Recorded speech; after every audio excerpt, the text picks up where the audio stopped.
ऐसा नहीं कि हम किसी अन्य राज्य से कम कमाते हैं या किसी अन्य राज्य के मुकाबले कम अनाज उगाते हैं। बिल्कुल नहीं। कम से कम इतना जरूर कमा लेते हैं कि अपनी जरूरतें पूरी कर लें और इतना जरूर उगा लेते हैं कि अपना पेट भर सके।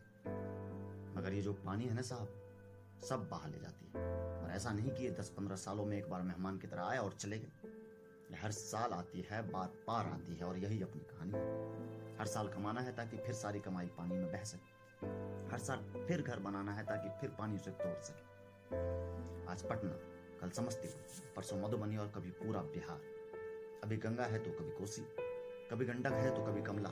सिलसिला सदियों से चला आ रहा है, उम्मीद है आगे भी चलता ही रहेगा। क्योंकि सियासत करने वालों पर हमें पूरा भरोसा है कि वे बिहार की इस महान परंपरा को टूटने नहीं देंगे। कमेटियों के गठन होने का इंतजार है और आवाम पल के बिछाए पानी में डूबते हुए हेलीकॉप्टर दौरों को देखने के लिए बेताब है कि कब हमारे रहनुमा फरिश्तों की तरह आसमान से हमारे लिए रहम का पैकेट नीचे फेंकेंगे।